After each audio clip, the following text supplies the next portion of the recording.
Hey, so in this video right here, I just want to talk to you guys out there and tell you guys what is the difference between the $75,000 surety bond and having contingent cargo insurance as a freight broker. So I get this question asked so many times. Hey Manny, do I need a $75,000 surety bond to become a freight broker? Do I need to have contingent cargo insurance to actually broker out freight from shippers? So in this video, real quick, I'm just gonna break it down to you guys on what you need to actually be a freight broker and to actually broker out freight. So right now we all know we're going through this coronavirus pandemic, epidemic, however you want to say it out there. That's why I always stress to you guys, you have to start learning how to make money off your cell phone and your laptop. That's the type of business you guys need out there. You don't have to go out and start a business, a brick and mortar type of business. It's not about that. It's about figuring out how can you make money by utilizing your cell phone and your laptop, utilizing technology, home-based business, working from home, working from anywhere.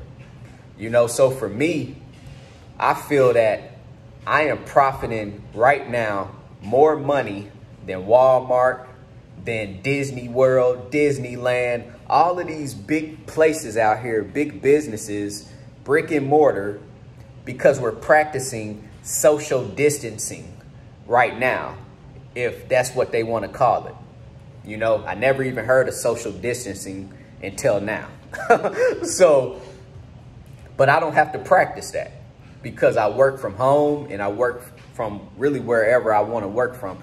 So I'm just letting you guys know out there, man, this is the time for you to start getting serious. This is the time for you to start really realizing this is where the world is shifting. A lot of people that have jobs right now are getting laid off. A lot of people that have jobs right now are basically saying that their employers are letting them work from home. So working from home, that's what you should be focused on anyway, to be honest. And that's just my opinion. And like I say, a lot of these big businesses out here that's closing down because everyone has to practice social distancing. A lot of those businesses, I feel they're going to go under. I feel that I'm profiting more money now than a Walmart, than Disney World and all, because it's all about the exchange of money. You got to be able to exchange money. I don't care how big your business is. You got to realize Walmart and these big amusement parks and these other big businesses, auto industries and all out here right now, a lot of overhead too. A lot of employees, a lot of buildings, a lot of bills.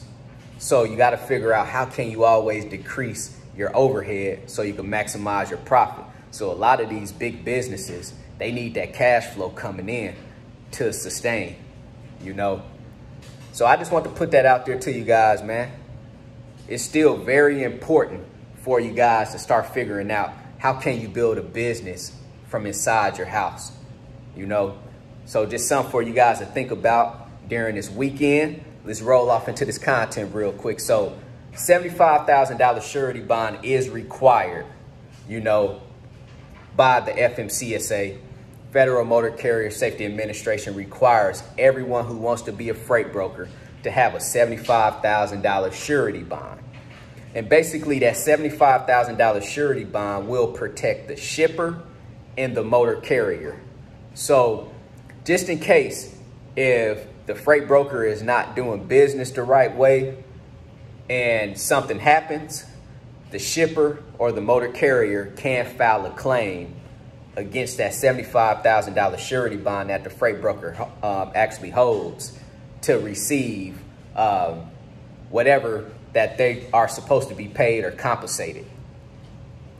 So it's just in place, $75,000 surety bond to protect the shipper and the motor carrier. So it's a requirement to actually get your motor carrier number as a freight broker active. So you need a $75,000 surety bond on file and you need to have an actual BOC3, which is a processing agent on file that'll get your actual freight brokerage authority active.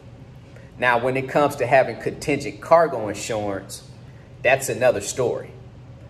When I first started as a freight broker, I was actually paying into a monthly premium every month to have contingent cargo insurance.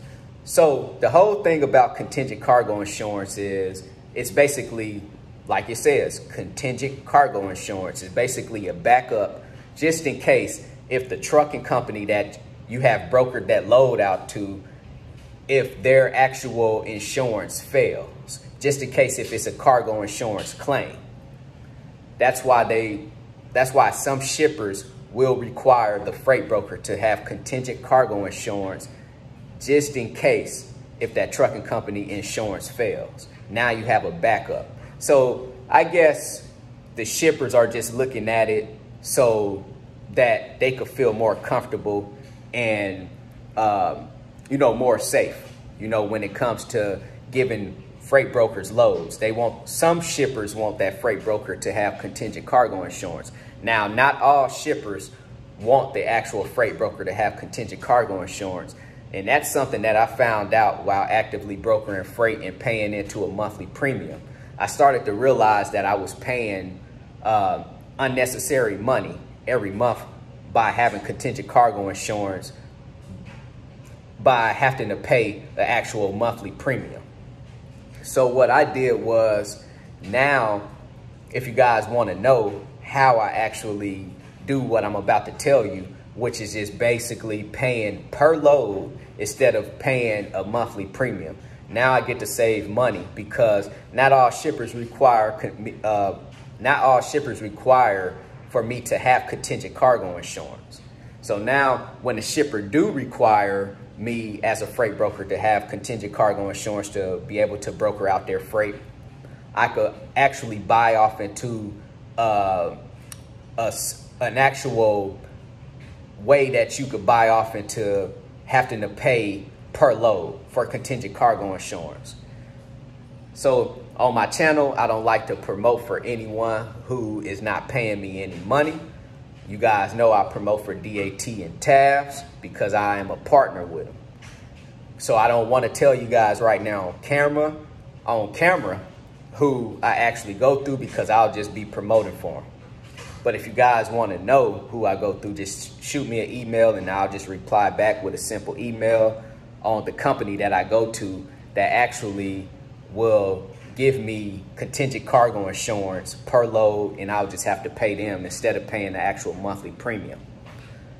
So that's basically the difference, when it comes to having a $75,000 surety bond and having contingent cargo insurance too, because some people think it's kind of the same, but it's not the same. A $75,000 surety bond, like I say, it protects the actual shipper and it protects the motor carrier. Just in case if they have to file a claim, against the freight broker's bond. And contingent cargo insurance is required sometimes, not all shippers require it, but there's a good amount of shippers that will require the freight broker to have contingent cargo insurance so that they could feel safe when it comes to them letting that actual freight broker broker out that freight, just in case if something do happen. Just say, for example, you broker out that freight to an actual trucking company and that driver end up getting into an accident and damage the freight. Now they have to file a claim against that actual trucking company's cargo insurance. And the shipper is sometimes scared that the actual trucking company, something might go wrong with their cargo insurance to the point that they might not be able to pay it out. So they want the actual freight broker to have the backup, which is contingent cargo insurance. But like I say, not all shippers require it. So if you guys got any questions, hit me up on my email, broker@manixtrans.com. Go visit my website, www.extraordinarymovement.com. Go get your 30-day free trial with DAT. Go sign up with TAFS Trans and Financial Services out there, man. CEO, commit, execute, and be obsessed. Everybody be great out there.